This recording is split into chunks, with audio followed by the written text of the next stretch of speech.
जय हिंद बच्चों। आज हम नीट एग्ज़ाम के PYQs करेंगे क्योंकि कुछ दिनों में हमारा एक एग्ज़ाम भी होने वाला है नीट का, जो है 2 या 3 महीने बाद हमारा नीट का एग्ज़ाम होने वाला है। तो उसकी प्रैक्टिस के लिए हम सॉल्यूशन चैप्टर से जितने क्वेश्चन आते हैं वो करेंगे, ठीक है। आज पार्ट 1 है, कल पार्ट 2 करेंगे, ठीक है। और ये पार्ट्स लगभग 10 पार्ट्स में आपके क्वेश्चंस कराऊंगा मैं, ठीक है। 10 पार्ट्स में कराएंगे, एक पूरी सीरीज़ होगी जो आपकी 10 पार्ट्स की होगी, ठीक है। तो जो पहला क्वेश्चन है आपका, पहला क्वेश्चन है कि द्रव एक्स के 5 मोल, एक द्रव है आपका लिक्विड 5, ठीक है, 5 मोल है जिसके, और एक वाई है जिसके 10 मोल है, उनको मिलाकर एक सॉल्यूशन बनाया जाता है, ठीक है। जिसका वाष्प दाब, वेपर प्रेशर यानी कि 70 टोर है, और शुद्ध एक्स और वाई का वाष्प दाब क्रमश 63 टोर है। शुद्ध एक्स और वाई का वाष्प दाब क्रमश आपको दिया गया है 78 और 63। वर्णित विलयन यानी कि जो हमारा विलयन बना है उसके संबंध में निम्नलिखित में से कौन सा कथन सही है, ये हमें बताना है कि क्या कथन सही है। सबसे पहला कथन क्या कहता है कि विलयन एक आदर्श है, यानी कि आइडियल सॉल्यूशन बन चुका है। दूसरा, विलयन का आयतन व्यक्तिगत आयतन से ज़्यादा है, यानी कि जो उसका आयतन होना चाहिए उससे जो थोड़ा सा आयतन ज़्यादा हो गया। विलयन का धनात्मक विचलन यानी कि पॉजिटिव डेविएशन दिखाता है। दूसरा डी पॉइंट आपका कहता है, डी ऑप्शन कहता है कि वह क्या दिखाता है, ऋणात्मक विचलन दिखाता है। ऋणात्मक विचलन का मतलब नेगेटिव डेविएशन दिखाता है। तो इनमें से कौन कौन से ऑप्शंस और कौन कौन से तरीके सही है तो वो देखते हैं, ठीक है। तो सबसे पहला पॉइंट चेक करते हैं आइडियल सॉल्यूशन वाला। कौन सा चेक करते हैं, आइडियल सॉल्यूशन वाला, विलियन ए आदर्श। इसने बोला कि विलियन ए आदर्श होगा, यानी कि आदर्श होगा, ठीक है। आदर्श का मतलब आइडियल सॉल्यूशन होगा। आइडियल सॉल्यूशन के अंदर आपको कौन सा फॉर्मूला यूज़ करना होता है, रोल्स लॉ का। आंसर पहले का कौन सा फॉर्मूला, रोल्स लॉ, ठीक है। Rules law, rules law use करोगे तो रूल्स लॉ का फॉर्मूला क्या होता है, total vapour pressure, total vapour pressure P total, क्योंकि दो द्रव दिए गए हैं ना तो दो द्रव का निकालना पड़ेगा, ठीक है। क्या होगा, P naught x, P x into x. हम क्या कर रहे हैं कि पहले कथन को सही करने की कोशिश कर रहे हैं। अगर पहला कथन सही हुआ तो इसका आंसर क्या आएगा, इसके अप्रोक्स आएगा। दोनों का वाष्प दाब जो है 70 के आसपास आना चाहिए, लेकिन अगर 70 के आसपास से बहुत ज़्यादा आ जाते हैं, बहुत कम आ जाते हैं, तो इसका मतलब पहला ऑप्शन गलत है, ठीक है। अब दूसरा ऑप्शन के अंदर बात करेंगे, फिर तीसरे में, फिर देखेंगे, एक एक करके सभी ऑप्शंस को चेक करेंगे, ठीक है। सबसे पहले हम एक को करते हैं, P X P naught Y of I Y वाला, ठीक है। क्योंकि पहले वाले में ही टाइम लगने वाला है, दूसरे वाले में टाइम नहीं लगेगा अगर हम उसको सॉल्व करेंगे, क्योंकि इसमें दिखाना है हमें व्यक्तिगत आयतन, और दूसरे में धनात्मक पॉजिटिव डेविएशन बतानी है, और ऋणात्मक विचलन बताना है यानी कि नेगेटिव डेविएशन तीसरे में। तो पहले हम पहले को ही सॉल्व कर लेते हैं क्योंकि थोड़ा सा लंबा है, ठीक है। अब आपको क्या कहा गया है, प्योर नो, प्योर एक्स दिया गया है आपको कितना, प्योर एक्स का आपको 63 टोर दिया गया है, और पी नोट वाई आपको 78 टोर दिया गया है, ठीक है। आपको एक्स और वाई निकालने हैं, क्या निकालने हैं, एक्स और वाई, ठीक है। एक्स के मोल निकालने हैं और वाई के मोल्स, क्योंकि ये चाहिए होंगे आपको। तो एक्स आपको दिया गया है 5 मोल, और वाई आपको दिया गया है 10 मोल। टोटल कितने हो गए, टोटल मोल्स हो गए 12। तो एक्स एक्स निकाल लो, क्या आएगा, 5/12 है, और ये आएगा वाई,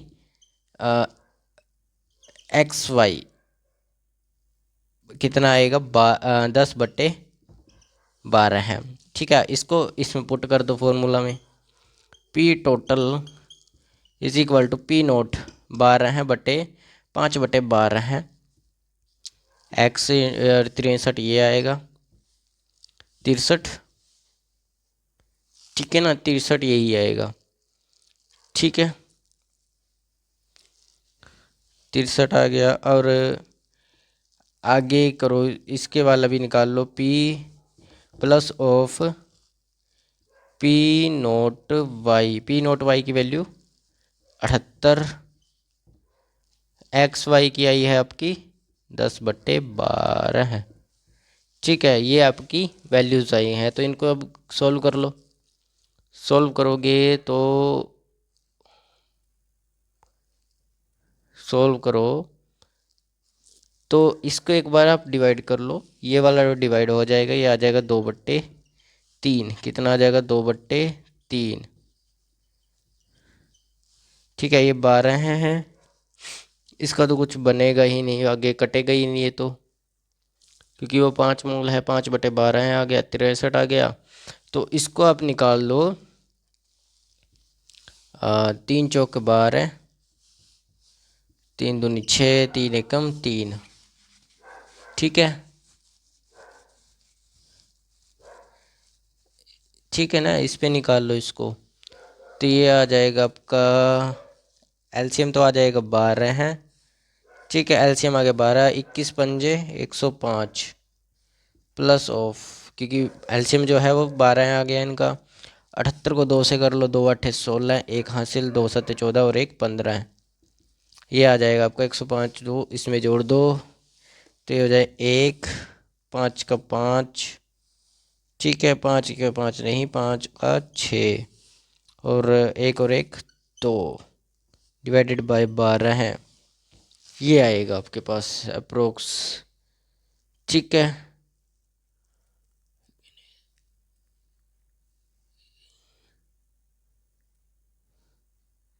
ठीक है। एक और गड़बड़ होगी क्या कोई?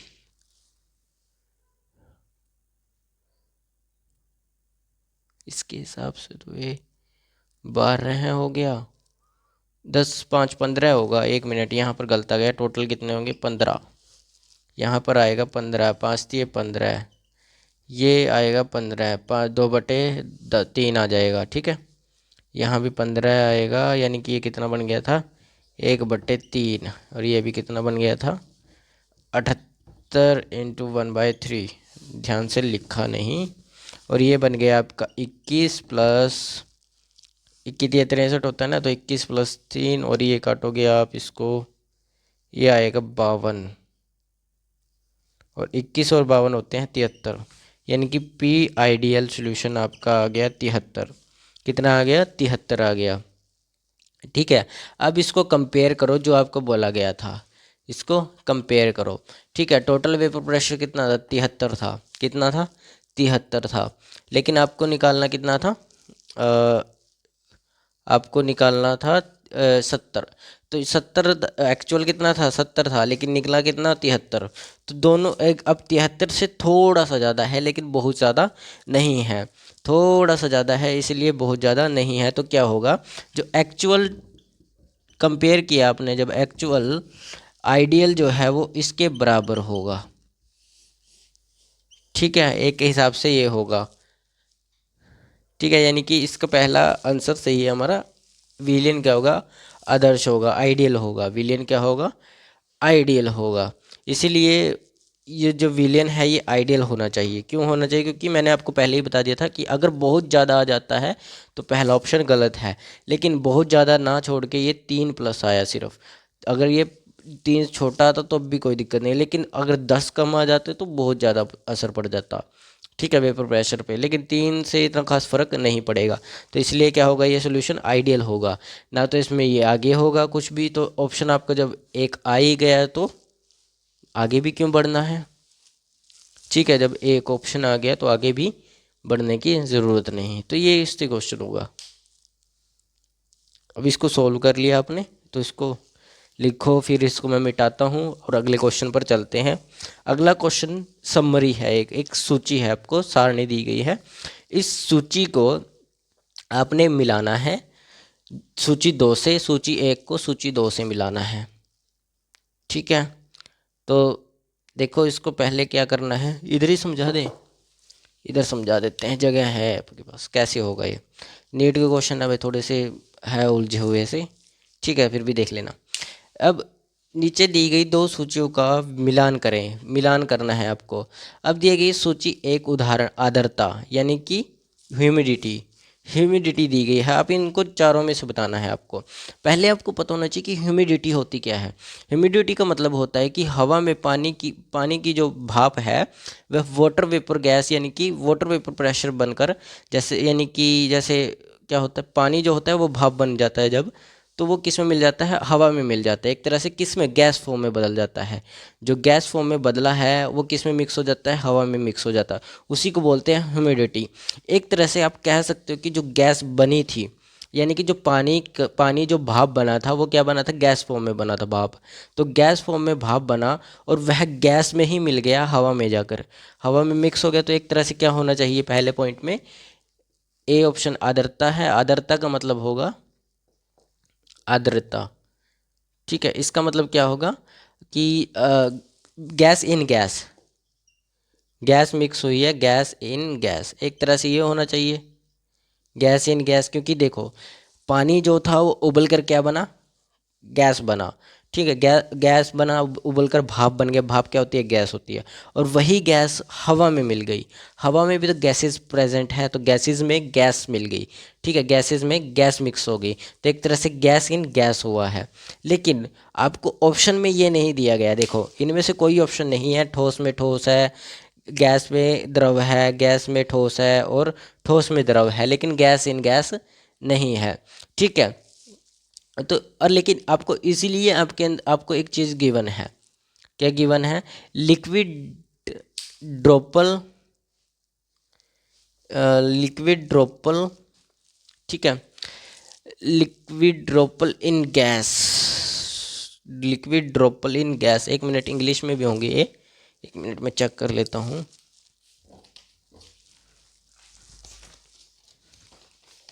हाँ ये रहा लिक्विड इन ड्रॉपल गैस, ये फोर्थ वाला ऑप्शन, फोर्थ वाला ऑप्शन, ठीक है। एक मिनट, फोर्थ वाला नहीं, सेकंड वाला, लिक्विड इन गैस। गैस के अंदर जो लिक्विड है वो मिला है, यानी कि एक तरह से पानी ही तो मिला है, पानी का ही वेपर बना है। तो पानी क्या था, पहले लिक्विड था, लिक्विड जाकर भाप बना, भाप जाकर गैस में मिल गई। गैस इन गैस तो हुआ, लेकिन इनडायरेक्टली लगाया जाए तो इनडायरेक्टली पानी से यानी कि लिक्विड से गैस में मिलावट हुई है। एक तरह से इनडायरेक्टली देखें तो लिक्विड जो है वो गैस में जाकर मिल गया है, यानी कि लिक्विड इन गैस।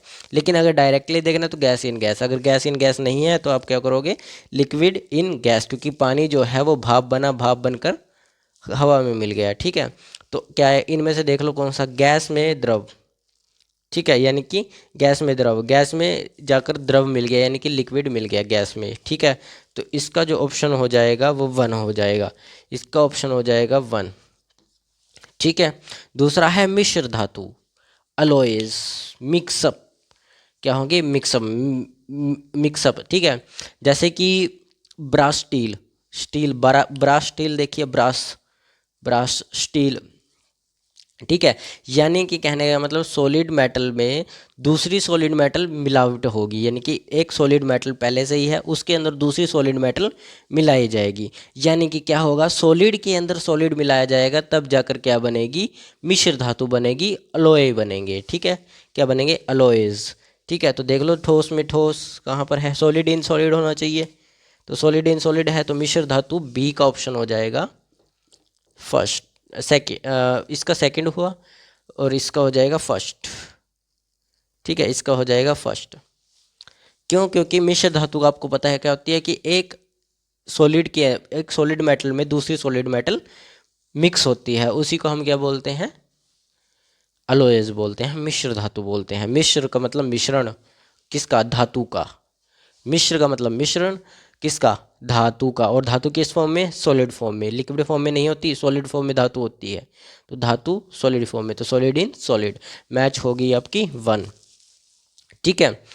तीसरा देखो, सी ऑप्शन, अमलगम। अमलगम क्या होता है, अमलगम होता है मरकरी, यानी कि लिक्विड मेटल, एक मरकरी का मतलब होता है लिक्विड मेटल, ठीक है, और एक सॉलिड मेटल। जब एक मरकरी मेटल और एक सॉलिड मेटल को जोड़ा जाता है तब हमारे पास क्या बनता है, अमलगम बनता है, अमलगम। अमलगम जो होता है वो किसका होता है, एक लिक्विड मेटल, जिसको हम इंग्लिश में मरकरी बोलते हैं, मरकरी। ठीक है, एक लिक्विड मेटल प्लस ऑफ एक होती है आपकी सॉलिड मेटल, इन दोनों को मिलाकर क्या बनता है, अमलगम। क्या बनेगा, अमलगम। ठीक है, अमलगम उसी को बनता है, एक लिक्विड मेटल और एक सॉलिड मेटल दोनों को मिलाकर बनता है अमलगम। तो देख लो इसमें solid, liquid in solid, liquid in solid, ठीक है, लिक्विड इन सॉलिड, देख लो कौन कौन सा है। ये दो ऑप्शंस तो इस यहाँ से कट हो गए क्योंकि ये दोनों उसके आगे बचे ये दो ऑप्शन। ये दो ऑप्शन में से गैस में सॉलिड, गैस में सॉलिड है, ये तो हमारा ऑप्शन इसका नहीं मिलता, तो बचा क्या ऑप्शन, ये वाला। तो फोर्थ वाला ऑप्शन इसका होगा अमलगम का। ठीक है, फोर्थ वाला मैचिंग होगी अमलगम की। और जो बताया है थर्ड वो किसका होगा, धुएं का। डी, धुएं में क्या होता है, डस्ट, डस्ट और कार्बन डाइऑक्साइड, कार्बन, ठीक है ना, यही होती है ना। धुएं में क्या होती है, स्मोकिंग में क्या होती है, कार्बन और डस्ट, कार्बन और डस्ट। तो कार्बन और डस्ट यानी कि गैस में सॉलिड के कण, डस्ट एक सॉलिड फॉर्म में होती है ना, तो डस्ट किसके अंदर, गैस के अंदर मिलती है, तब जाकर धुआं बनता है। ठीक है, तो होगी गैस में ठोस, तो इसकी थर्ड फॉर्म आ जाएगी, यानी कि जो बचा लास्ट में वो, बाकी जो बचे दोनों उनको आपस में मिला दो, तो ये आ जाएगा इसका, ये आएगा इसका, और ये वाला आएगा इसका, ये वाला आएगा इसका। सिंपल था ये, क्रॉस बनते दो, क्रॉस बनते दो। ठीक है, दैट्स ऑल। ये था आपका सेकंड क्वेश्चन जो नीट के एग्ज़ाम में आ चुका है, वो वाला क्वेश्चन था ये। ठीक है, ये सारे के सारे वही क्वेश्चन है जितने भी, ये वाला भी यही था, ये वाला भी यही था। अगर इसमें क्या होता है, ये दूसरी, ये पहले वाली फॉर्म ना अगर जो करता एक्सेप्ट, यानी कि ना इसमें मिलती, तो हम दूसरे वाली फॉर्म यूज़ करते। ठीक है, लेकिन ये जब ऑप्शन ए ही है हमारा, तो कर दिया फिर हमने इसी को सही। क्वेश्चन लिख लिया, ये दोनों दोनों समझ आए कैसे करने थे। अब क्वेश्चन नंबर थर्ड देखो, निम्नलिखित में से किसी जलीय विलयन यानी कि एक्वस सोल्यूशन का क्वथनांक जो है, बॉइलिंग पॉइंट सबसे अधिक होगा, यानी कि इनमें से बताना है कि किसका सबसे ज़्यादा होगा। पहला पॉइंट दिया गया है ए जो ऑप्शन है आपका 0.01 मोलल है, Na2SO4। ठीक है, दूसरा दिया गया है बी 0.0115। ठीक है, ये है आपका ग्लूकोज यानी कि C6H12O6। और सी आपका दिया गया है 0.01 मोलल यूरिया, यूरिया यूरिया देखा ना, खाद वगैरह में यूज़ होता है यूरिया। ठीक है, और डी ऑप्शन है 0.01 मोलल KNO3। ठीक है, पोटेशियम नाइट्राइट, ट्राई नाइट्राइट। ठीक है, पोटेशियम ट्राई नाइट्राइट ऑक्साइड। अब देखो आपको करना क्या है, सबसे पहले आपको बॉइलिंग पॉइंट का कंसेप्ट समझना होगा कि बॉइलिंग पॉइंट का कंसेप्ट क्या होता है। तो बॉइलिंग पॉइंट क्या कहता है कि boiling point is depend on the want of factor, यानी कि वांट ऑफ फैक्टर का भी मतलब होता है कितने पार्टिकल्स बने। ठीक है, कितने पार्टिकल्स बने यानी कि डिसोशिएट होने के बाद कितने पार्टिकल्स बने, उसी को बोलते हैं वांट ऑफ फैक्टर। ठीक है, दूसरा बॉइलिंग पॉइंट एक तो वांट ऑफ फैक्टर पे डिपेंड करता है, दूसरा किसके ऊपर डिपेंड करता है, कंसंट्रेशन। अगर वांट ऑफ फैक्टर और कंसंट्रेशन ज़्यादा होगी जिस भी फॉर्म के अंदर, यानी कि इनमें से किसी का भी अगर वांट ऑफ फैक्टर और कंसंट्रेशन दोनों ज़्यादा होगी तो उसका बॉइलिंग पॉइंट भी ज़्यादा होगा, और अगर कम है तो उसका बॉइलिंग पॉइंट भी कम होगा। और हमें बताना है कि सबसे ज़्यादा बॉइलिंग पॉइंट किसका होगा। तो दोनों के निकाल कर फिर हमें इसको डिसोशिएट कर कर उसमें से पार्टिकल्स देखने हैं किसके ज़्यादा पार्टिकल्स है, फिर उसके बाद इफ़ेक्टिव कंसंट्रेशन निकालनी होगी। इफ़ेक्टिव कंसंट्रेशन का मतलब है कि जो दोनों को आई और एम को मल्टीप्लाई कर लो, आंसर आ जाएगा। ठीक है, एम आपको पहले से ही गिवन है, बस आई निकालना है कितने पार्टिकल्स बने। ठीक है, और पार्टिकल्स देखने का भी सीधा तरीका यहाँ से होता है। ठीक है, यहाँ से आप निकाल सकते हो सीधे तरीके से। ठीक है, तो यहाँ पे करके दिखाएं। क्वेश्चन बहुत ही आसान है, क्वेश्चन कोई मुश्किल नहीं है, बिल्कुल आसान क्वेश्चन है, करोगे तो हो जाएगा। ठीक है, क्वेश्चन नंबर देखो अब क्या कहता है ये। सबसे पहले हम ए को चेक करते हैं, ए ऑप्शन को चेक करते हैं, इसके थर्ड वाले के ए ऑप्शन को। ए ऑप्शन में आपको 0.01 m दे रखा है। ठीक है, और कौन से का दे रखा है Na2SO4। मैंने आपको बताया जिसका वांट ऑफ फैक्टर और जिसका मोलर कंसंट्रेशन यानी कि ये कंसंट्रेशन ज़्यादा होगी उसी का बॉइलिंग पॉइंट ज़्यादा होगा। ठीक है, तो अब आपके पास मोलालिटी तो गिवन है, मोलैरिटी तो आपको कंसंट्रेशन तो गिवन है, लेकिन आपके पास पार्टिकल्स नहीं है। अभी कितने पार्टिकल्स बने तो पार्टिकल्स गिनो। Na2SO4 टूटेगा तो किस में बनेगा 2Na positive plus of SO4 2 negative. यही होता है, यही फॉर्म बनती है ना इसकी, क्योंकि दो सोडियम बने और 2 सल्फर ऑक्साइड बने, एक सल्फर ऑक्साइड बना, तो एक पार्टिकल्स से 3 पार्टिकल्स बने, तो आई की वैल्यू कितनी आ गई 3 आ गई। आई की वैल्यू 3, तो इफेक्टिव निकाल लो। इफेक्टिव कंसंट्रेशन निकालनी पड़ेगी। कंसंट्रेशन कितनी 0.01, इसको मल्टीप्लाई करो IM, ये आ गया आपका M, ये आ गया I। ठीक है, तो इसको मल्टीप्लाई करोगे 0.03 ये आएगी। ऐसे ही करके आपको इन चारों की निकालनी है। देखो बी वाले की भी निकाल लो। बी वाले का ऑप्शन दिया गया है 0.015 मोलल ऑफ C6H12O6। ये ग्लूकोज का फॉर्मूला है, किसका ग्लूकोज का। ठीक है, ग्लूकोज, तो ग्लूकोज का अगर फॉर्मूला है तो अब इसका करो, आई की वैल्यू निकालो इसकी, और आपको पता होना चाहिए आई की वैल्यू क्या होगी। ये एक नॉन इलेक्ट्रोलाइट सॉल्यूट है। ये क्या है, एक नॉन इलेक्ट्रोलाइट सॉल्यूट है, और नॉन इलेक्ट्रोलाइट सॉल्यूट का जो आई होता है वो 1 होता है। तो क्या आएगा, नॉन इलेक्ट्रोलाइट सॉल्यूट है इलेक्ट्रोलाइट। अगर ये सॉल्यूट है तो इसका जो आई की वैल्यू होगी, वांट ऑफ फैक्टर होगा, वो 1 होगा, क्योंकि it is a non electrolyte. ठीक है, और नॉन इलेक्ट्रोलाइट हो तो इफेक्टिव निकाल लो। अब इसके अंदर इफेक्टिव कंसंट्रेशन निकाल लो। इफेक्टिव जो कंसंट्रेशन होगी वो होगी आपकी इफेक्टिव कंसंट्रेशन आपकी कितनी है 0.015 आपकी पहले से इसमें कंसंट्रेशन बताई हुई है, और जो मोलैरिटी है आपकी, और आई आपका 1 है, तो ये आ जाएगा 0.015। ठीक है, सेम आ जाएगा एज इट इज़। सी है, सी क्या है, सी ऑप्शन है आपका 0.01 यूरिया भी एक नॉन इलेक्ट्रोलाइट सॉल्यूट है। यूरिया भी जो है एक नॉन इलेक्ट्रोलाइट सॉल्यूट है। क्या है, नॉन इलेक्ट्रोलाइट सॉल्यूट, तो सेम इसकी भी सेम ही आ जाएगी 0.01 इफेक्टिव वाली। ठीक है, क्योंकि 1 है, 1 को कंसंट्रेशन से मल्टीप्लाई करोगे तो यही आना है आंसर सेम। डी वाला 0.01 मोलल ऑफ KNO3। ठीक है, पोटेशियम नाइट्राइट। ठीक है, तो निकालो इसका भाई, क्या निकालोगे कैसे, तो इसमें जो आपको पता होना चाहिए कितने पार्टिकल्स बने हैं। KNO3 जो टूटता है, KNO3 KNO3 किस में टूटता है, K positive potassium plus NO3 शायद हाँ नेगेटिव NO3 में टूटता है। NO3 तो कितने पार्टिकल्स बने, 2 पार्टिकल्स बने। कितने पार्टिकल्स, 2 पार्टिकल्स बने, 1 से 2, तो क्या आएगा, आई की वैल्यू आ गई आपकी 2।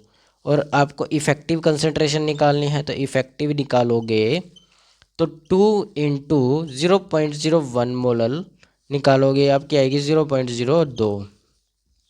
ठीक है, तो अब आपके पास सबकी इफेक्टिव कंसंट्रेशन आ चुकी है। अब आपको देखना है बस किसकी कंसंट्रेशन, जो इफेक्टिव कंसंट्रेशन हुई है, जो IM को मल्टीप्लाई करके जो वैल्यू आई है वो किसकी सबसे ज़्यादा है। ठीक है, 0.03 इसकी है, 0.0015 ये तो बहुत कम हो गई। ये वाली जो है कहाँ गई 0.01, ये तो इससे कम है 3 से, ये भी कम है 3 से, ये बहुत ज़्यादा कम है, ये थोड़ा सा कम है, और ये वाली इससे 10% कम है, लेकिन ये वाली सबसे ज़्यादा है। तो इसका ऑप्शन कौन आएगा, ए आएगा, क्योंकि इसका जो इफ़ेक्टिव कंसंट्रेशन है वो बहुत ज़्यादा है। और जो इफ़ेक्टिव कंसंट्रेशन अगर ज़्यादा है यानी कि वांट ऑफ फैक्टर और कंसंट्रेशन की मल्टीप्लाई अगर बहुत ज़्यादा है तो उसका डेल्टा टी भी बहुत ज़्यादा होगा, यानी कैलकुलेशन इन बॉइलिंग पॉइंट भी बहुत ज़्यादा होगा। तो इसका क्वेश्चन का आंसर जो है वो ऑप्शन ए आएगा। आंसर आपका क्या आएगा? ऑप्शन ए आंसर आएगा, क्योंकि जो बॉइलिंग पॉइंट है वो इसका ज़्यादा होगा, इसका ए वाले का। ठीक है, Na2SO4। ठीक है, तो यही था बस आंसर इसका, और कुछ क्या था? ये आंसर था इसका, ऐसे निकालने थे ये आंसर्स। काफ़ी बच्चे उल्टे सीधे करके आएंगे। ठीक है ना, बहुत बड़े बड़े महारत थी हमारे इंडिया में, बहुत बड़े बड़े अपनी खुद की साइंस बना लेते हैं, खुद की साइंस। ठीक है, नारियल में आग, चमत्कार भी तो बहुत होते हैं, चमत्कार इंडिया में। करो, इसमें कोई चमत्कार नहीं होगा, पढ़ाई है ये। ठीक है, पढ़ने से आएगी, बाबाओं के पास जाने से नहीं आएगी। कोई बाबा चमत्कार करके आपको पढ़ाई नहीं दे सकता। ठीक है, इसको लिखो, फिर हम आगे चलते हैं नेक्स्ट 3 क्वेश्चंस के ऊपर। ठीक है,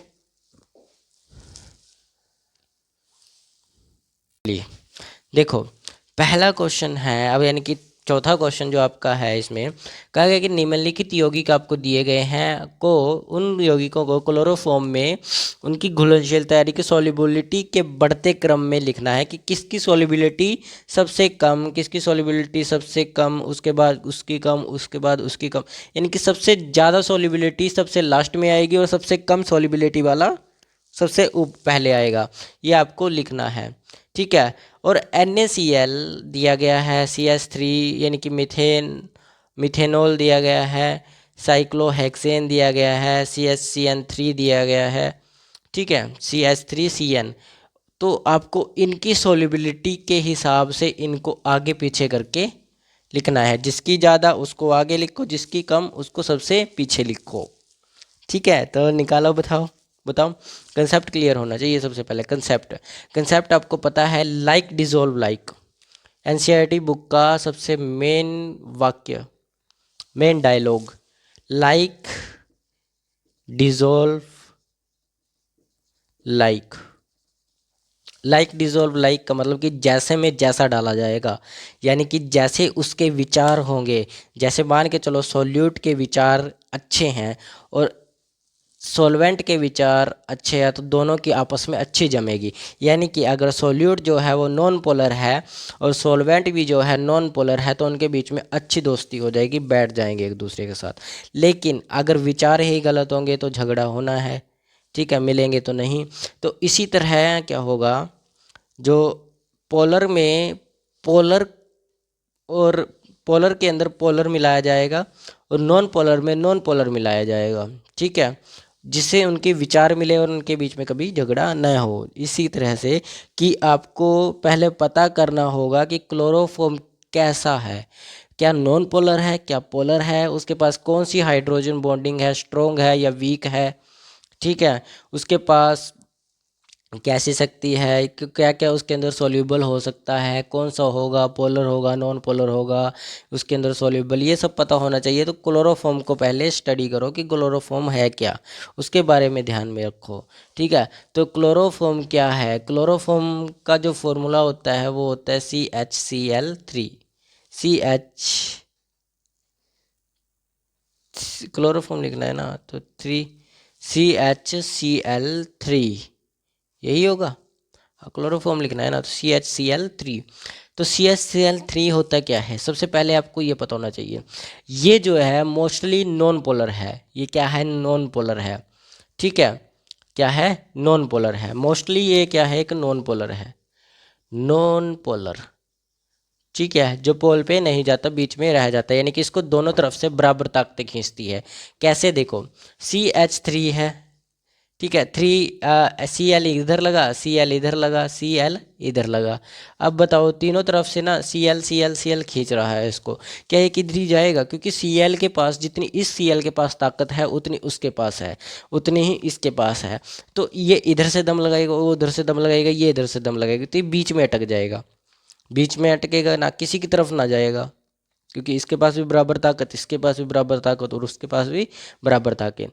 लेकिन लेकिन बाई चांस अगर मान के चलो इस तरफ हम कम ताकतवर इंसान लगा देते हैं और इस तरफ मोटा हट्टा कट्टा इंसान, तो किसकी तरफ जाऊगा? इसकी तरफ जाएगी, इसकी तरफ जाएंगी जो हट्टा कट्टा होगा। लेकिन दोनों तरफ बराबर ताकतवर, ठीक है, बराबर वजन के, तो दोनों खींच नहीं पाएंगे, एक जगह अटक जाएंगे।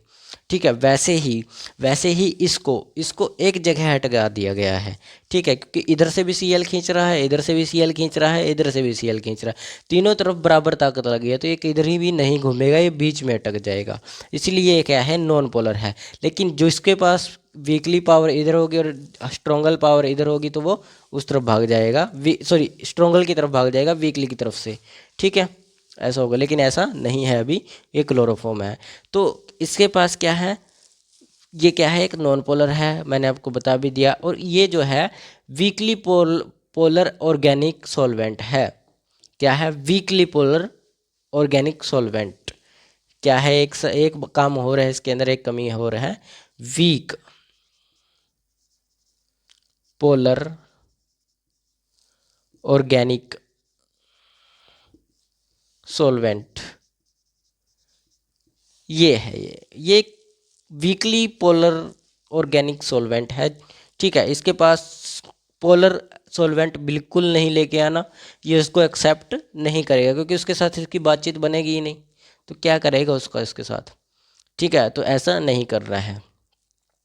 तो अगर आप इसको नॉन पोलर दोगे, अगर इसको आप नॉन पोलर दोगे, यानी कि मान के चलो आप इसके साथ कोई भी चीज़ ऐसी मिलाते हो जो नॉन पोलर है, तो उसके साथ एक खुशी खुशी रहेगा, खुशी खुशी मिल जाएगा उसमें। ठीक है, लेकिन अगर पोलर ले आओगे तो ये नहीं मिलेगा, उसको भाव ही नहीं देगा। तो क्या करो, आप इसके अंदर नॉन पोलर डालो। तो नॉन पोलर इनमें से ढूंढना पड़ेगा, एक खोलने पड़ेंगे, ये अच्छे से इनके बारे में जानकारी लेनी पड़ेगी, जो जो हमें दिया गया है। तो इनके बारे में जानकारी लो और देखो नॉन पोलर कौन है, वो सबसे लास्ट में आ जाएगा, बस उसकी सोलिबिलिटी क्योंकि सबसे ज़्यादा होगी। तो सबसे पहले देखते हैं हम NaCl। क्या देखते हैं? NaCl। NaCl एक आयनिक कंपाउंड है। क्या है? Ionic compound. क्योंकि NaCl नमक है। नमक ये किस में टूटता है? Na पॉजिटिव और Cl नेगेटिव में। तो ये एक आयनिक कंपाउंड है। क्या है? Ionic compound. आयनिक कंपाउंड है, क्या इसके साथ मेल खाया? नहीं खाया है, वो नॉन पोलर और ये आयनिक। हाँ, पोलर होता फिर भी मिल जाता कहीं ना कहीं, लेकिन ये तो नॉन पोलर है ऊपरला, तो आयनिक वाले के साथ इसकी बिल्कुल भी नहीं बनेगी। और दूसरी बात, अब दूसरी बात भी देख लो, NaCl जो है हाईली पोलर होता है। क्या होता है? Highly polar. हाईली पोलर होता है। क्या होता है? Highly polar. क्योंकि Na के पास एक, सॉरी, Na के पास जो होता है 11 एटॉमिक मास होता है, और इसका कितना होता है atomic number? Sorry, atomic number की बात करो, इसका 11 है, इसका 17 है। तो 17 वाला ज़्यादा पावरफुल कि 11 वाला? 17 वाला ज़्यादा पावरफुल, ये खींच कर ले जाएगा, चल भाग मेरे साथ। ठीक है ना? तो ऐसा ही होगा, हाईली पोलर। ये हाईली पोलर और ये आयनिक कंपाउंड भी है और हाईली पोलर भी है, लेकिन ये वीकली पोलर है, इसके साथ विचार नहीं मिल रहे इसके। ठीक है, इसके साथ इसके कोई भी विचार नहीं मिलते, इसीलिए ये जो है नॉन पोलर, किसी भी नॉन पोलर में इसको डालोगे तो ये सॉल्यूबल नहीं होगा, बिल्कुल भी नहीं होगा, 0% सॉल्यूबल होगा। कहने का मतलब ये है, जैसा डाला वैसा का वैसा पड़ा रहेगा, कोई इसको फर्क नहीं पड़ने वाला उसके दोस्तों के साथ। ठीक है, तो ये क्या होगा? Not soluble in non polar. और ये क्लोरोफॉर्म में भी सोल्यूबल नहीं होगा, यानी कि घुलेगा नहीं, इसमें भी नहीं घुलेगा, सबसे कम इसकी पावर होगी। तो सबसे लास्ट वाला तो हमारे पास तैयार हो गया। अब देखते हैं CH3OH। CH3OH इसको भी देख लेते हैं भाई। CH3OH इसको भी जानना ज़रूरी है। ये क्या क्या कहते हैं भाई साहब? इनका नाम जो है, इनका नाम है मिथेनॉल। क्या नाम है इनका? मिथेनॉल। और ये भी, ये जो है एक पोलर आयनिक, सॉरी पोलर कंपाउंड है। क्या है? एक पोलर कंपाउंड है। क्या है? एक पोलर कंपाउंड है। ठीक है, पोलर है, ये पोल पे रहते हैं। ठीक है, क्या रहते हैं? पोल पर। देखो कैसे रहते हैं। सी एच थ्री तो चलो मान लिया हमने, एच लग जाएगा एक तरफ, एक तरफ ओ लगेगा। ओ एक ओ क्या है? एच से ज़्यादा पावरफुल, एच से तो सारे के सारे पावरफुल है, ओ तो है ही है। ओ उसको उड़ाकर ले जाएगा कार्बन को एक साथ में, और ये खड़े हुए टुकुर टुकुर देखेंगे। हाँ हाँ, ठीक है ना, तो ऐसा नहीं होगा। तो ये भी पोलर है, इसीलिए ये क्या करेगा, ये भी इसमें सोल्यूबल नहीं होगा। लेकिन इसके कुछ और गुण भी देख लेते हैं, क्या क्या है, गुण तो जानने जरूरी है। और इसके पास जो है स्ट्रॉन्ग हाइड्रोजन बॉन्डिंग है। कैसे, एक का एक तीन हाइड्रोजन तो यहाँ, एक हाइड्रोजन यहाँ, चार hydrogen, strong hydrogen bonding, strong hydrogen bonding.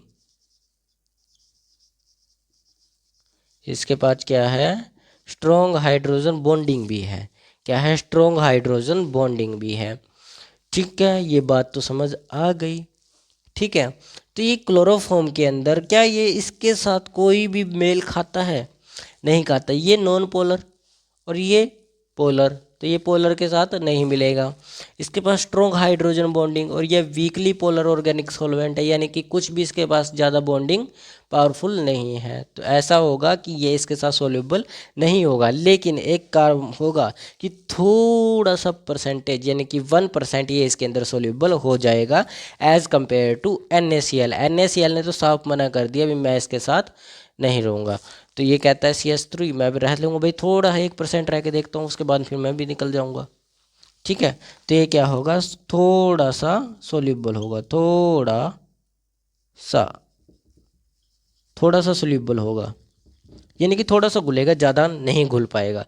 जैसे नमक जो है पानी में अच्छी तरह से घुल जाता है, चीनी अच्छी तरह से घुल जाती है, वैसे ये इसके अंदर नहीं घुलेगा, बिल्कुल नहीं घुलेगा। क्यों नहीं घुलेगा, क्योंकि ये भाई एक पोलर है। ठीक है, ये क्या करेगा, 1%, दो चार दाने जो है इसके घुल जाएंगे, बाकी ये ऐसा कैसा पड़ा रहेगा, कोई इसको कोई भी फर्क नहीं पड़ने वाला। ये ऐसा कैसा रहेगा, कहेगा अपनी मौज में रहूँगा, इसके साथ नहीं। ठीक है, NaCl, मिथेनॉल। अब देखते हैं CH3CN को देखते हैं अब, CH3CN। ठीक है, मुझे इनकी फॉर्म, इनकी जो क्रम वाइज है ये पता है मुझे, इसलिए मैं इसको अलग अलग लिख रहा हूँ। साइक्लोहेक्सेन हम बाद में देखेंगे, क्योंकि वह सबसे ज़्यादा घुलनशील होगा। ठीक है, इसलिए उसको बाद में देखते हैं क्या है, क्यों घुलनशील होता है। तो इसका नाम है एसीटोन नाइट्राइल। ठीक है, एसीटोन नाइट्राइल। ठीक है, एसीटोनाइट्राइल इसका नाम है। तो एसीटोनाइट्राइल जो है वो भी एक पोलर है भाई। क्या है, पोलर है। लेकिन जो है ये पोलर तो है, लेकिन ऑर्गेनिक नेचर का भी है। ठीक है, एक ऑर्गेनिक नेचर भी है इसका। क्या है, ऑर्गेनिक नेचर। ठीक है, ये क्या है, एक पोलर भी है और इसका ऑर्गेनिक नेचर भी है। पोलर भी है और ऑर्गेनिक नेचर भी है, ऑर्गेनिक नेचर का भी है। ठीक है, क्या है, पोलर और ऑर्गेनिक नेचर का भी है। लेकिन लेकिन लेकिन लेकिन सबसे बड़ा कारण क्या होगा, मिथेनॉल थोड़ा सा बेटर मिक्स हो जाएगा। सॉरी, मिथेनॉल कह रहा हूँ, ये जो है ये मिथेनॉल से थोड़ा सा बेटर हो जाएगा, क्योंकि ये ऑर्गेनिक कंपाउंड भी है। ऑर्गेनिक कंपाउंड है तो मिलेगा भी, घुलेगा भी। ठीक है, थोड़ा सा घुल जाएगा, लेकिन किससे ज़्यादा घुलेगा, मिथेनॉल से ज़्यादा घुलेगा। और अरे NaCl तो बिल्कुल भी नहीं घुल रहा, तो इससे घुल जाएगा, थोड़ा सा ज़्यादा इससे घुल जाएगा। CH3OH से ज़्यादा घुलेगा, लेकिन कम सॉल्यूबल। ठीक है, लेकिन कम है, अभी भी घुल तो जाएगा लेकिन कम घुलेगा, क्योंकि हमें क्या बताना है, सबसे ज़्यादा बताना है कौन सा है। अब देखते हैं साइक्लोहेक्सेन, ये इसका भाई है, भाई या बिरादरी का कह लो इसकी। ठीक है, एक तरह से ये भी नॉन पोलर है। क्या है, नॉन पोलर। नॉन पोलर भाई भाई, चीनी हिंदी चीनी भाई भाई, ये भी नॉन पोलर भाई भाई है। क्या है, भाई भाई। ठीक है, अगर ये भाई भाई है तो क्या होंगे, एक दूसरे के साथ अच्छी तरह से रहेंगे, मिलकर जुलकर। ठीक है, तो अच्छी तरह से मिलजुल कर रहेंगे, इसीलिए इसकी जो सॉल्युबिलिटी होगी वो क्लोरोफॉर्म में सबसे ज़्यादा होगी, सबसे ज़्यादा सोल्यूबल। क्योंकि नॉन पोलर है, इसका तो एक ही गुण बहुत है, उससे आगे गुण गिनोगे तो इसी के जैसा सारा कुछ निकलेगा, कहोगे इसी की फर्स्ट कॉपी है, बस नाम चेंज हो गया, उसका नाम और इसका नाम चेंज हो गया। ठीक है, तो अगर इनको बढ़ते क्रम में लिखा जाए तो देखे जाए तो NaCl जो है सबसे कम घुलेगा। ठीक है, सबसे कम NaCl, उसके बाद CH3OH घुलेगा, उसके बाद CH3CN, और सबसे ज़्यादा जो घुलेगा वो कौन घुलेगा, साइक्लोहेक्सेन घुलेगा। और ये ना मैं क्वेश्चन आपको सॉल्युबिलिटी के टाइम पर करवा चुका हूँ। सॉल्युबिलिटी के जब PYQs करवाए थे उसके अंदर मैंने ये क्वेश्चन आपको करा दिया था, ऑलरेडी मैं करा चुका हूँ इसको। ठीक है, ऑलरेडी करा चुका हूँ, फिर भी मैंने एक बार दोबारा से करा दिया। ठीक है, सॉल्युबिलिटी वाले में मैंने कुछ क्वेश्चंस कराए थे, उसमें कराया था ये, लाइक डिजोल्व लाइक। ठीक है, लिख लिया। इसको समझने का था, ये लिखने का तो था ही नहीं, समझने का क्वेश्चन था। ठीक है, तो अब आगे देखें, अगला क्वेश्चन है आपका, ये तो समझ ही आ गया होगा अच्छे से। ठीक है, अगला क्वेश्चन क्या कहता है, अगला क्वेश्चन कहता है कि 5 क्वेश्चन है आपका कि ग्लूकोज C6H12O6 के उस द्रव्यमान की गणना करें जिससे 1 लीटर विलियन तैयार करने के लिए, यानी कि 1 लीटर विलियन तैयार करना है हमें। ठीक है, और उसके अंदर घोलने के लिए, उस विलियन में घोलने के लिए हमें कितने यूरिया की आवश्यकता होगी, कितने ग्लूकोज की आवश्यकता होगी, कितने ग्लूकोज की आवश्यकता होगी, जो कि यूरिया NH2, यानी कि यूरिया का फॉर्मूला दिया हुआ है कि 15 ग्राम लीटर विलियन के साथ आइसोटोनिक हो सके, यानी कि बराबर हो सके। ठीक है, उतना मास हमें ग्लूकोज का निकालना पड़ेगा। तो सबसे पहले कंसेप्ट समझो, आइसोटोनिक सॉल्यूशन होता क्या है। आइसोटोनिक सॉल्यूशन क्या होता है, मैंने आपको पहले कराए थे, सोल्यूबिलिटी कराई थी जब स्टार्टिंग में, सॉल्यूशन चैप्टर शुरू कराने से पहले मैंने आपको ये बारे में बताया था कि आइसोटोनिक, आइसोबार, ये सब मैंने आपको बता चुका था। अब देखो क्या क्या था उसमें, इतना मैं मिटाता हूँ, सोचो क्या क्या था उसमें, क्लासेस की है ना पूरी, देखो क्या क्या होता है। देखो, आइसोटोनिक का मतलब क्या होता है, आइसोटोनिक सॉल्यूशन का ही मतलब बताओ पहले मुझे, क्या होता है बताओ जल्दी से, क्या होता है आइसोटोनिक का मतलब। आइसोटोनिक का मतलब होता है कि जो वेपर प्रेशर है, सॉरी ऑस्मोटिक प्रेशर है, वो क्या होता है, इक्वल होता है, सेम रहता है। दो सॉल्यूशंस का जो ऑस्मोटिक प्रेशर है वो बराबर रहता है। आइसोटोनिक का मतलब होता है कि ऑस्मोटिक प्रेशर इक्वल, ठीक है, जो ऑस्मोटिक प्रेशर रहेगा वो सेम रहेगा। ठीक है, सेम टेम्परेचर पर, और सेम टेम्परेचर पर, ये भी लिख लो, सेम टेम्परेचर पर रहेगा, टेम्परेचर पर। देन कहने का मतलब क्या है, pi is equal to ICRT जो है वो दूसरे सॉल्यूशन के pi is equal to ICRT के बराबर रहने वाला है। और हम इसके अंदर, आपको पता है कि ऑस्मोटिक प्रेशर में जो है, ऑस्मोटिक प्रेशर की कंसंट्रेशन डिपेंड करेगी, तो कंसंट्रेशन डिपेंड करती है, तो कंसंट्रेशन लो, तो आइसोटोनिक के अंदर जो यूज़ होगा कंसंट्रेशन वो होगा I1C1 is equal to C2I2। ठीक है, ये फॉर्मूला यूज़ होता है। ठीक है, अब आइसोटोनिक की बात हुई है तो कंसंट्रेशन अलग निकालनी है हमें, कंसंट्रेशन दोनों की बराबर होगी, क्योंकि टेम्परेचर तो और R कांस्टेंट तो हमें अलग से होता है, इसीलिए हमें डिपेंड किस पर करेगा, इन्हीं दोनों पर डिपेंड करेगा। तो इन्हीं को बराबर मान लेते हैं भाई, इन्हीं को हम बराबर कर लेते हैं। सबसे पहले आपको निकालना है वांट ऑफ फैक्टर। क्यों निकालना होगा वांट ऑफ फैक्टर, क्योंकि आपको ग्लूकोज दिया गया है, सॉरी ग्लूकोज तो दिया ही गया है, लेकिन फॉर्मूले में भी आपके पास आई है। तो वांट ऑफ फैक्टर निकालने के लिए, आई की वैल्यू निकालने के लिए आपके पास आएगी 1, बिकॉज क्योंकि ये ग्लूकोज जो है, ग्लूकोज जो है वो नॉन इलेक्ट्रोलाइट सोल्यूट है। क्या है, नॉन इलेक्ट्रोलाइट सोल्यूट है। नॉन इलेक्ट्रोलाइट सोल्यूट का जो आई होता है वांट ऑफ फैक्टर वो 1 होता है, काफ़ी बार मैं बता चुका हूँ। ठीक है, बार बार बोलना अच्छा नहीं लगता, फिर भी बताना पड़ेगा भाई आपको तो। और यूरिया भी एक नॉन इलेक्ट्रोलाइट सोल्यूट है, नॉन इलेक्ट्रोलाइट है, तो इसके लिए भी आई की वैल्यू जो है वो 1 हो जाएगी, क्योंकि दो है, एक ग्लूकोज है और एक यूरिया वाला भी लेना है, तो दोनों का जो आई होगा वो 1 होगा। ये भी सेम कंडीशन पर होगा, यूरिया लिख देता हूँ यहाँ पर, यूरिया भी जो है वो नॉन इलेक्ट्रोलाइट सॉल्यूट है। तो इसका मतलब क्या होगा कि आई की वैल्यू यहाँ भी 1 होगी, तो दोनों की आई की वैल्यू तो 1 हो गई। ठीक है, अब कंसंट्रेशन भी तो सेम होगी।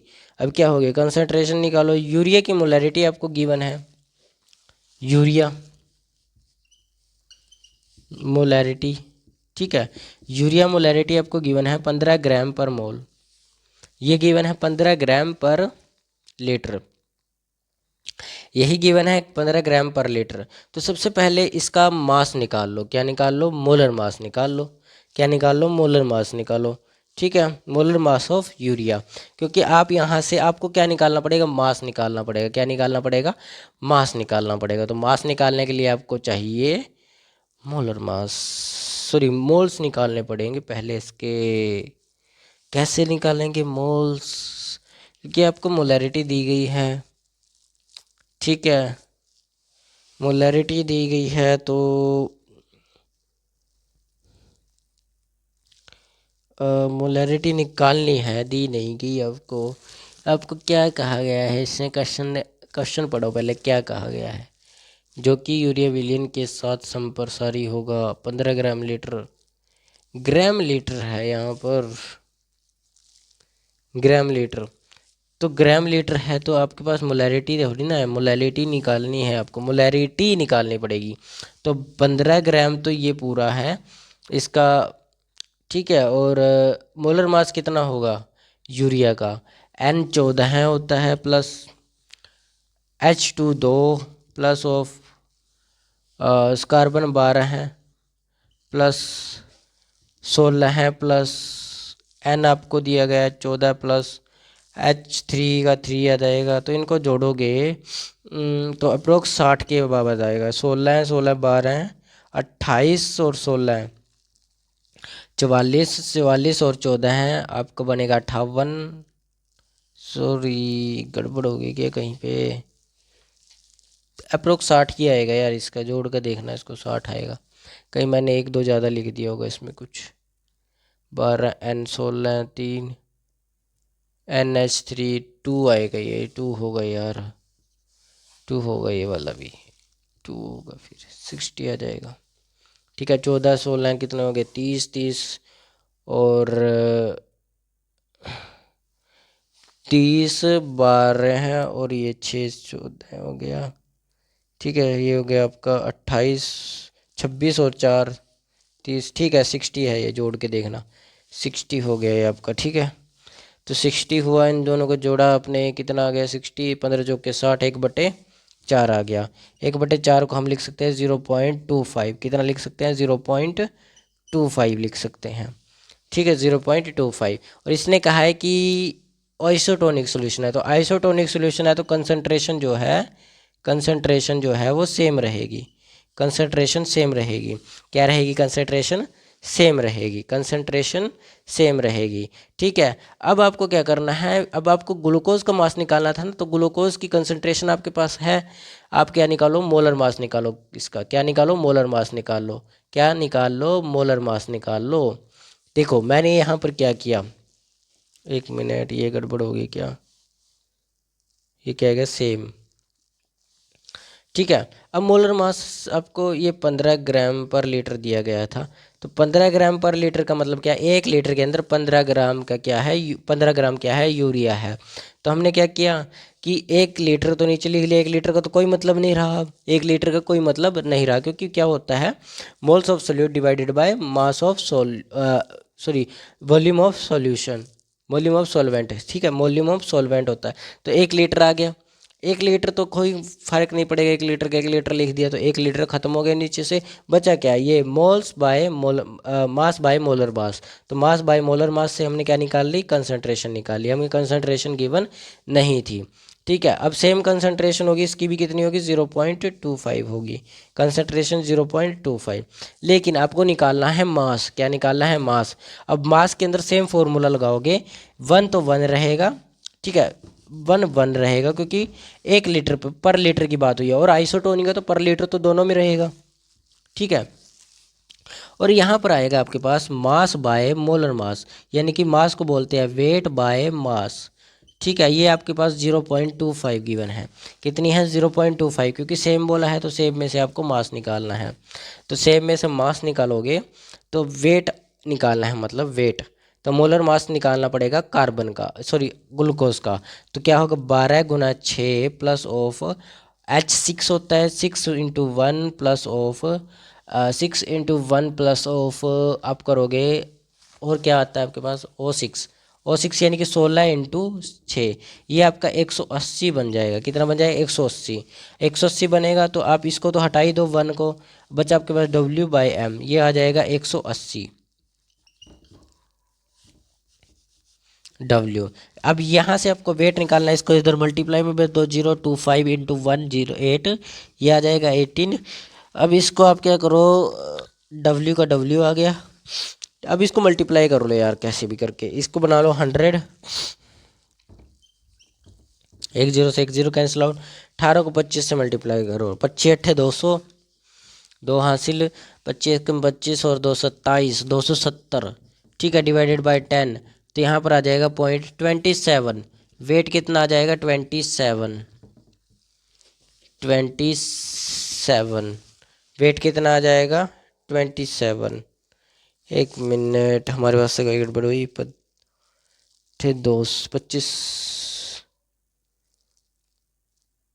25 अट्ठे 25 का 150, 25 75, 200, 25 200 ही होते हैं, 200 का 0 आ गया, 2 हासिल, 25 एकम 25, 25 एकम 25 और 2 2 के 20 जोड़ेंगे ना, तो 20 जोड़ोगे तो आप 45 बनेगा, क्योंकि 200 था ना वो, तो 45, यानी कि एक ज़ीरो कट गई, तो यहाँ पर वेट जो आ जाएगा आपके पास 45 आ जाएगा। 45 ग्राम आपके पास वेट चाहिए होगा, ताकि वह यूरिया के विलयन के साथ आइसोटोनिक हो सके। आपको 45 ग्राम ग्लूकोज मिलाना पड़ेगा उस वाले में, ठीक है। तो ये आपका क्वेश्चन था भाई, 1 लीटर पानी में बस, तो इसमें 45 ग्राम मिला दो, अपना आइसोटोनिक हो जाएगा 15 ग्राम पर लीटर के साथ। क्वेश्चन बड़ा नहीं है, मुश्किल नहीं है, आसान है। थोड़ा सा हम भी कंफ्यूज हो गए, सोल्यूशन की जगह सॉल्वेंट बोल दिया, हो जाता है कई बार गड़बड़ाही में, ठीक है। तो नेक्स्ट क्वेश्चन करते हैं, इसको लिखो, फिर नेक्स्ट क्वेश्चन की तरफ चलते हैं, और ये आपका आखिरी क्वेश्चन होने वाला है। क्या होने वाला है? आखिरी क्वेश्चन, ठीक है। मिटा दे, चलिए यार, मिटा मटो देख लूँगा मैं, ठीक है, जल्दी से लिख लिया करो भाई। अभी फिर को हम तो सर उससे बात कर रहे थे और आपने इतने में मिटा दिया क्वेश्चन। अरे भाई जान, क्या बोलूँ आपको मैं, ठीक है, आधे से ज़्यादा मैंने मिटा दिया, क्या करें, कोट से लग गया ना ये कोट। स्थिरांक मान, ठीक है, बाकी ये है आपका, है ये भी पूरा ख़त्म हो गया। 10⁻⁻5, ये 10⁻⁻5 आएगा, इतना तो याद होना चाहिए यार, ठीक है। 6th क्वेश्चन क्या कहता है कि 3 गैसों यानी कि ABC के लिए पानी में हेनरी नियम यानी कि हेनरी नियम स्थिरांक यानी कि हेनरी कांस्टेंट KH के मान क्रमश दिए गए हैं, 145, 2 × 3 और ये 35 के बार है। इन गैसों की पानी में घुलनशीलता का क्रम लिखना है। घुलनशीलता लिखनी है, सबसे ज़्यादा घुलनशीलता किसकी होगी, सबसे कम किसकी होगी, उससे कम किसकी होगी, यानी कि सबसे कम किसकी होगी, ठीक है ना, समझ आ गया ना क्या करना है, ठीक है। सबसे पहले हेनरी लॉ समझो। हेनरी लॉ क्या कहता है कि हेनरी लॉ कहता है अगर KH का मान ज़्यादा होगा तो सॉल्युबिलिटी कम होगी, और KH का मान अगर कम होगा तो सॉल्युबिलिटी बहुत ज़्यादा होगी, ठीक है। तो हम लिखते हैं answer 6th, Henry law. Henry law क्या कहता है कि KH अगर बढ़ेगा तो सॉल्युबिलिटी भी कम होगी, ठीक है। अगर KH घट गया तो सॉल्युबिलिटी ज़्यादा हो जाएगी, यही होगा ना, सॉल्युबिलिटी ज़्यादा हो जाएगी, सॉल्युबिलिटी ज़्यादा हो जाएगी, क्या हो जाएगी, सॉल्युबिलिटी ज़्यादा हो जाएगी। अब आपको सॉल्युबिलिटी ज़्यादा करनी है। अब आप देख लो इनके KH मान कितने हैं भाई। गैस A का KH मान,